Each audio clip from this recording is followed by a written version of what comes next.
آپ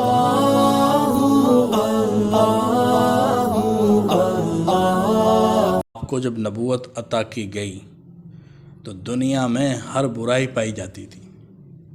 آپ صلی اللہ علیہ وسلم کہیں سے بھی کام کا آغاز کرتے تو وہ بالکل درست ہوتا، تعلیم کے میدان میں کام کرتے تو بالکل درست ہوتا، لیکن آپ صلی اللہ علیہ وسلم نے کوئی جامعہ، کوئی یونیورسٹی نہیں بنائی۔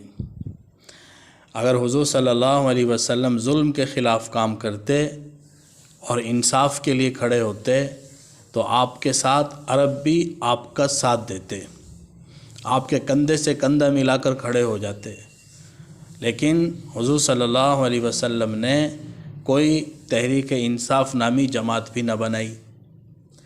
اگر آپ صلی اللہ علیہ وسلم ان بکھرے ہوئے قبائل کو ایک منظم حکومت کی صورت دینا چاہتے، ایک ریاست کی صورت دینا چاہتے، تو نہ صرف یہ کہ قریش بلکہ دیگر قبائل بھی عرب کی بالادستی کے لیے آپ کے ساتھ کھڑے ہو جاتے۔ وہ یہی تو کہتے تھے کہ ہمیں تکلیف آپ کی اس دعوت سے ہے کہ اللہ کے علاوہ کسی سے نہیں ہوتا، کرنے والی ذات اللہ کی ہے، خالق مالک رازق اللہ ہیں، اللہ ہی ہیں، اللہ کے علاوہ غیر سے ان امیدوں کو وابستہ کرنا جائز نہیں ہے، یہ شرک ہے۔ اس بات سے ان کو تکلیف تھی، ورنہ باقی تمام باتیں تو وہ ماننے کے لیے تیار تھے، آپ کا ساتھ دینے کے لیے تیار تھے۔ وہ تو پہلے ہی حضور صلی اللہ علیہ وسلم سے پہلے بھی حلف الفضول نامی ایک معاہدہ کر چکے تھے۔ اس معاہدے میں بنیادی طور پر کیا بات تھی کہ کسی ظالم کا ساتھ نہیں دیں گے اور مظلوم کی حمایت کریں گے۔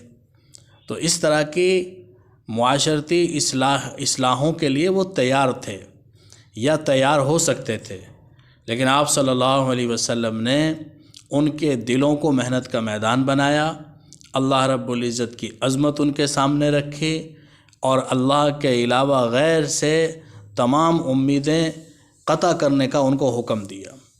یہ بات ان کو ہضم نہیں ہوتی تھی کہ اللہ بھی کرتے ہیں، اللہ کے علاوہ اور بھی بہت ساری بت ہیں، معبودان ہیں جن کو اللہ تعالیٰ نے کام تقسیم کیے ہوئے ہیں، کوئی بارش برساتا ہے، کوئی روزی دیتا ہے، کوئی اور کام کرتا ہے، تو اس لیے ہم ان سے مانگتے ہیں۔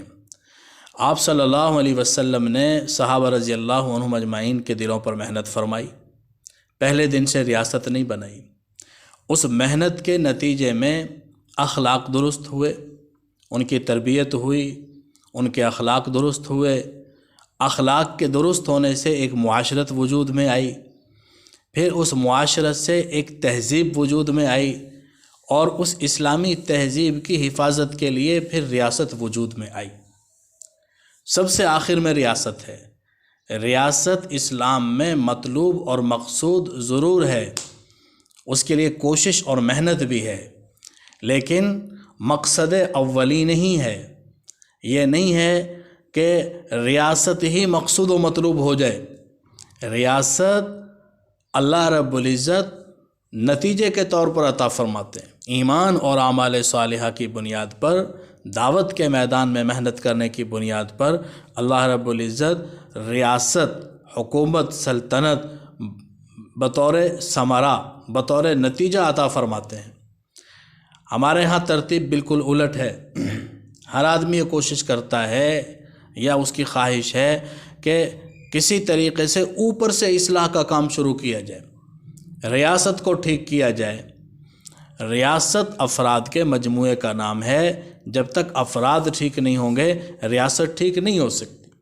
ریاست کا کوئی وجود نہیں ہے افراد کے بغیر، اور ریاست کا نمبر بعد میں ہے، افراد کا پہلے ہے۔ حضور صلی اللہ علیہ وسلم نے 13 سال تک افراد کے اوپر اس ترتیب سے محنت فرمائی، دعوت کے میدان میں اس طرح محنت کی کہ ان کو تعلیم دی، ان کی تربیت کی، ان کے اخلاق درست کیے، ان کی معاشرت بہتر ہوئی، پھر اس کے نتیجے میں ایک تہذیب وجود میں آئی، اور اس تہذیب کی حفاظت کے لیے ریاست کا وجود آیا۔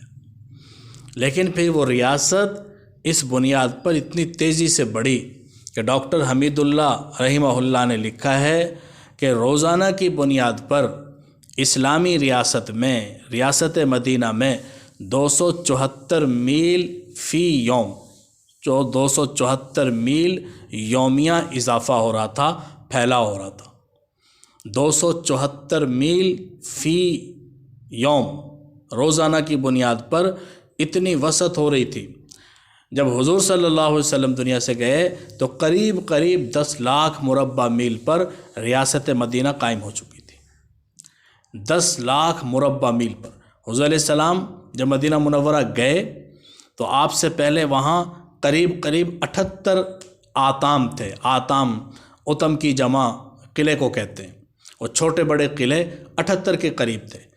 22 بستیاں تھیں، 22 سے 25 کے درمیان روایات میں آتے ہیں، کم سے 22 سے کم نہیں تھیں اور 25 سے زیادہ نہیں تھیں، جن بستیوں کو ملا کر یثرب کہا جاتا تھا۔ یثرب بھی ایک گاؤں تھا، جو سب سے بڑا گاؤں تھا وہ یثرب تھا، پھر پورے علاقے کو اس کی مناسبت سے یثرب کہہ دیا جاتا تھا، جو تقریباً 22 سے 25 بستیوں پر مشتمل تھا۔